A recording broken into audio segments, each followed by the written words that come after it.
Good evening student.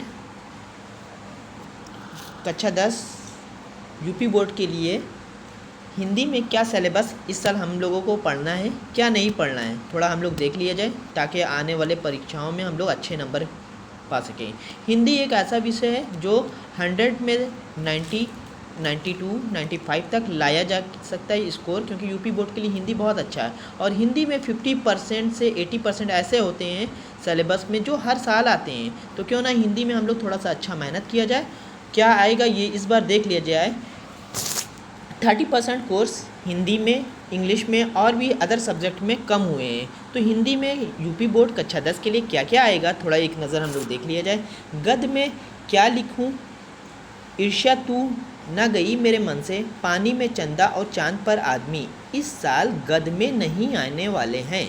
काव्य में सुमित्रा नंदन पंत का चंद्रलोक में प्रथम बार, महादेवी वर्मा वर्षा सुंदरी के प्रति, माखनलाल चतुर्वेदी जवानी, केदारनाथ सिंह का नदी, अशोक वाजपेयी का युवा जंगल इस साल काव्य में नहीं आना है, यानी हम लोग नहीं पढ़ेंगे।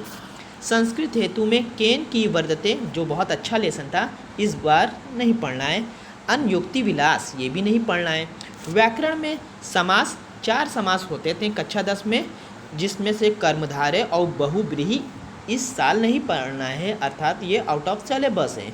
संधि में वृद्धि नहीं पढ़ना है, केवल यण पढ़ना है। सर्वनाम में तद और युष्मद ये नहीं पढ़ना है। धातु रूप में दृश्य पक्ष ये नहीं पढ़ना है। ये सब नहीं आएगा, अर्थात डियर स्टूडेंट ये जो इस पेज का आप लोग देख रहे हैं, तो ये अपनी कॉपी या किताब में नोट कर लिए या टिक लगा लीजिए कि ये इस साल के कक्षा 10 के बच्चों को नहीं पढ़ना, एग्ज़ाम में नहीं आने वाले हैं।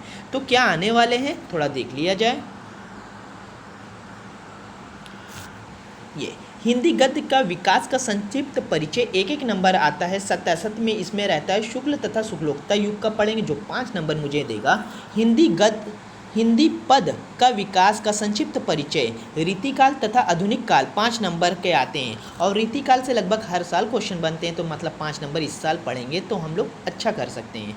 गद्य हेतु निर्धारित पाठ्यपुस्तक में 2+2+2 यानी अर्थात 6 नंबर आएंगे। संदर्भ जिसमें करना रहेगा, रेखांकित अंश की व्याख्या करना होगा, तत्परक प्रश्न रहेगा। काव्य में रहेगा वही संदर्भ, व्याख्या, काव्य सौंदर्य जो हमें 6 नंबर मिलेगा। संस्कृत का गद्यांश एवं पद्यांश, खासकर Varanasi part very important for class 10th। Hindi में अनुवाद करना रहेगा। निर्धारित पाठ्यों में लेखक एवं कवि का परिचय, जीवन परिचय आएगा। तो जीवन परिचय, कवि परिचय ये हर साल आते, तो आप लोग अपने हिसाब से 3 लेखक 3 कवि को सेलेक्ट कर लिए, उसको अच्छे से याद कर लीजिए।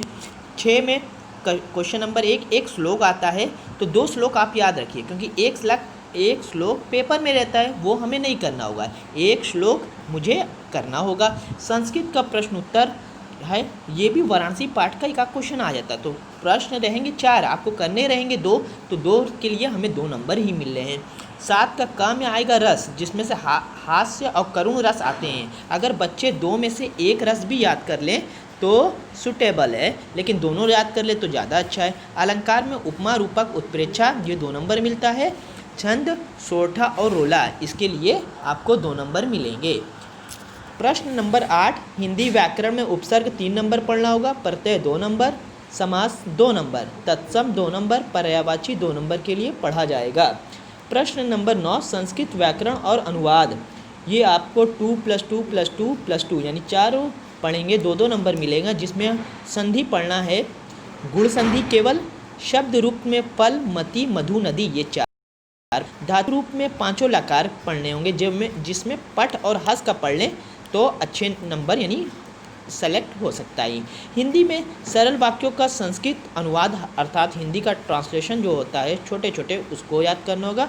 प्रश्न नंबर 10 निबंध आता है 6 नंबर का। खंड काव्य, जो बच्चे वाराणसी ज़िले से पढ़ रहे हैं, जो वाराणसी ज़िले में एग्ज़ाम देंगे, वो तुमुल पढ़ेंगे, और जो अदर ज़िले से करेंगे तो वो तुमुल के अलावा अपना ज़िले वाइज देख लें कि क्या पढ़ना है क्या नहीं।